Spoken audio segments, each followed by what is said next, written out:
बिहार के चर्चित नौकरी के बदले जमीन घोटाले में लालू प्रसाद यादव के परिवार की मुश्किलें लगातार बढ़ती जा रही हैं। प्रवर्तन निदेशालय ने नई चार्जशीट दाखिल की है और इस मामले में जो चार्जशीट दाखिल हुई है उसमें बिहार की पूर्व सीएम राबड़ी देवी, मीसा भारती, हिमा यादव, हृदयानंद चौधरी समेत अमित कात्याल का नाम शामिल है। तो इसमें नए नाम में मीसा भारती का नाम जो है वो भी शामिल हुआ है। राबड़ी देवी भी अब इस चार्जशीट में शामिल कर ली गई हैं। तो ये मामला जो है यहाँ पर बढ़ता जा रहा है और अब इसमें हृदयानंद चौधरी और अमित कात्याल जो है उनके नाम भी शामिल कर लिए गए। इसमें आरोप यह है कि रेल मंत्री रहते हुए लालू प्रसाद यादव ने रेलवे में नौकरी देने के बदले लोगों से उनकी जमीन अपने और अपने परिजनों के नाम लिखवाई थी।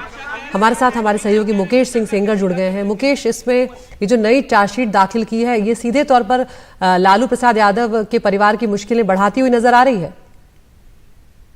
देखिए, बिल्कुल ईडी ने पहली चार्जशीट दाखिल की है क्योंकि ईडी इस पूरे घोटाले में मनी लॉन्ड्रिंग के तहत जांच कर रहा है और ईडी की ये पहली चार्जशीट है। इस चार्जशीट में राबड़ी देवी का नाम है, उनकी बेटी मीसा भारती का नाम है, हेमा यादव उनकी बेटी उनका नाम है, साथ में जो अमित कात्याल है जो कारोबारी है और एके इन्फोसिस जो कंपनी है उसका जो प्रमोटर है उसका नाम है।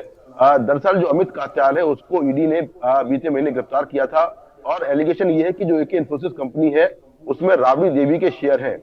इस पूरे मामले में ईडी जो है वो मनी लॉन्ड्रिंग के तहत जांच कर रही है और दिसंबर के महीने में ईडी ने लालू यादव और उनके बेटे तेजस्वी यादव को सम्मन जारी किया था पूछताछ के लिए, लेकिन वो दोनों पूछताछ के लिए नहीं आए थे। तो आगे हो सकता है कि ईडी दोबारा सम्मन जारी करके लालू यादव और तेजस्वी यादव से पूछताछ करे। इस केस में अभी जो ईडी की चार्जशीट है वो पहली चार्जशीट है।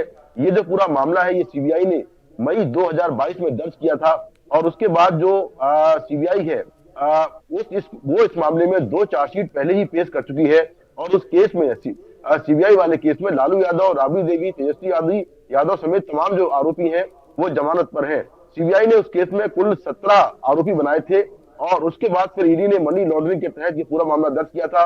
एलिगेशन यही था कि 2004 से लेकर 2009 के बीच में जब लालू यादव रेल मंत्री थे तो उन्होंने बड़े पैमाने पर लोगों को नौकरियां दी और उसके बदले में देश के अलग अलग शहरों में उनकी जमीन या तो सस्ते में लिखवा ली या फिर उनसे गिफ्ट के तौर पर ले ली। तो इस पूरे घोटाले को लेकर जो सीबीआई है वो पहले जांच कर रही थी, लेकिन जो ईडी है वो मनी लॉन्ड्रिंग के तहत जांच कर रही है और ईडी ने पहली चार्जशीट पेश की है जिस पर अब 16 जनवरी को सुनवाई होगी। जी मुकेश, जब ईडी की चार्जशीट पर जब नाम आता है तो उसके बाद की प्रक्रिया क्या रहती है? जिस तरह से आप कह रहे हैं कि 16 जनवरी को सुनवाई होगी, तो जिन जिन के नाम चार्जशीट में है उन सबको पूछताछ के लिए हाजिर होना होगा।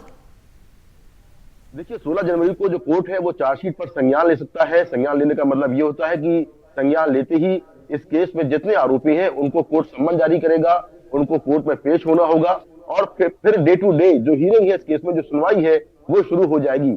तो राबड़ी देवी, मीसा भारती, हेमा यादव जिनके नाम है उनको फिर बाद में कोर्ट सम्मन जारी कर पेशी के लिए बुलाएगा और फिर इस मामले की सुनवाई आगे शुरू हो जाएगी। तो निश्चित तौर पर उनकी मुश्किलें बढ़ने वाली है क्योंकि अब इस केस में जो ट्रायल है वो शुरू हो जाएगा चार्जशीट पेश होने के बाद और तमाम जो आरोपी हैं उनको कोर्ट में पेश होना होगा और मामले की सुनवाई जारी रहेगी।